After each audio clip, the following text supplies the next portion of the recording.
Cet épisode commence avec Ressat, qui est amené au poste de police.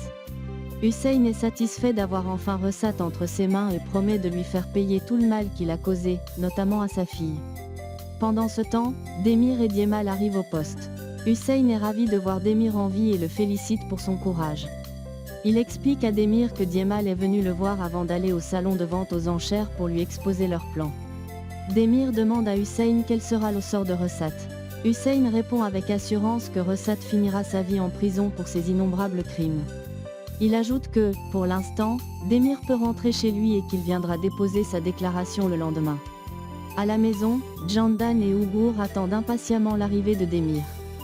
Djemal les a appelés plus tôt pour leur révéler que Demir est toujours en vie et pour expliquer toute la situation.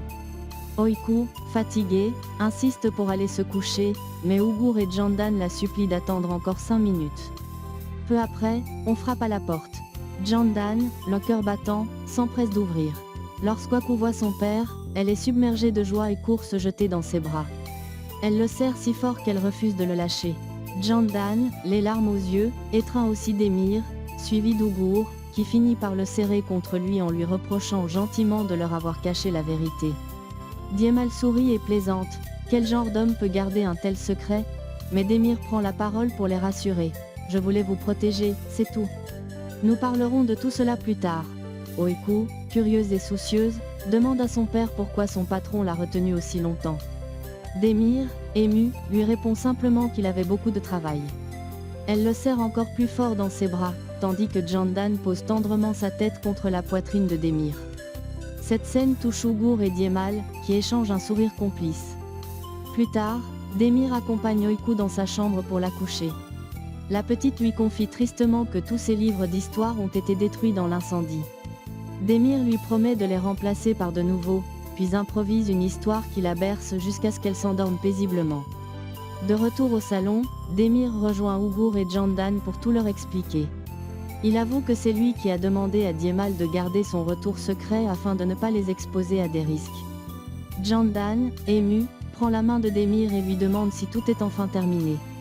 En caressant doucement sa main, il répond avec assurance « Oui, tout est fini ». Voyant leur complicité, Ougour et Djemal, avec un clin d'œil complice, les laissent seuls.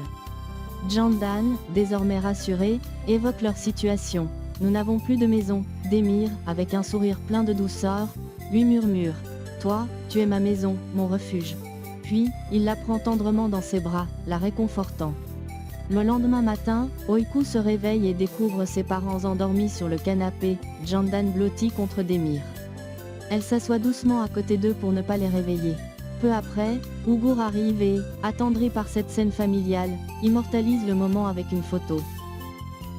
Quelques minutes plus tard, Candan prépare un délicieux petit déjeuner pendant que Demir joue avec Oikou, qui semble plus heureuse que jamais. Une fois le repas prêt, toute la famille se met à table dans une ambiance chaleureuse et pleine de rire. Pendant le repas, Oikou, rayonnante, dit à son père qu'elle aimerait qu'il l'accompagne à l'école après le petit déjeuner. Demir, touché par cette demande, lui répond avec un sourire. « Ce serait un immense honneur pour moi de t'accompagner, ma princesse. » Entre deux bouchées, Demir et Candan échangent des sourires complices, ce qui n'échappe pas à Oikou, qui les regarde avec un air curieux. Sur le chemin de l'école, Oikou raconte à son père qu'elle a récemment passé du temps chez Mert et s'est beaucoup amusée avec lui. Elle lui demande aussi s'ils pourront aller au cinéma ensemble un jour. Demir, attendri, accepte immédiatement et lui promet une belle sortie père-fille. En arrivant devant l'école, il lui tend un peu d'argent pour ses petits besoins, mais Oikou refuse gentiment en disant « Non, papa, garde-le. Je sais que tu n'en as pas beaucoup. » Ému par la maturité de sa fille, Demir lui fait un gros câlin avant de la laisser rejoindre ses camarades. Après avoir quitté l'école, Demir retourne au café. À son arrivée, son patron, stupéfait de le voir, recule brusquement, croyant être face à un fantôme. Demir le rassure immédiatement. « Calme-toi, patron, je suis bien vivant. » Il le prend dans ses bras malgré sa réticence initiale. Après quelques minutes, il s'installe dehors pour discuter. Demir lui raconte tout ce qu'il a traversé, et son patron, visiblement impressionné, lui serre à nouveau la main avec fierté et lui dit « Tu es un homme courageux, Demir. Que Dieu te bénisse. » Pendant ce temps, à la clinique, Murat rend visite à Candan. Avec une voix pleine de reproches, Il lui parle de la vie tumultueuse de Demir, tentant de la convaincre qu'il n'est pas l'homme qu'il lui faut. Mais Candan, fidèle à ses sentiments, ne cesse de défendre Demir. Mura, blessé, lui avoue qu'il est profondément amoureux d'elle. Cependant, Candan, d'un ton sincère, lui répond qu'elle ne partage pas les mêmes sentiments. Mura, visiblement peiné, lui demande « C'est à cause de ce voleur que tu me repousses, n'est-ce pas ?» Candan, déterminé, lui rétorque calmement « Je suis amoureuse de Demir. » « Je suis désolée. » Mura, amer, se lève, lui lance un dernier regard plein de tristesse et murmure « Tu le regretteras un jour. » Puis il s'en va, laissant Candan troublé. De son côté, Diemal rend visite à Arif pour lui remettre les clés de sa voiture et de son appartement, estimant que ce dernier a déjà beaucoup fait pour lui en sauvant Demir. Plus tard, Diemal rejoint Our et Demir dans un petit restaurant. Pendant qu'ils partagent un repas, Diemal annonce qu'il n'a plus d'appartement et qu'il séjournera désormais à l'hôtel. Demir, inquiet pour son ami, insiste pour trouver une solution, mais Diemal le rassure en affirmant qu'il va bien.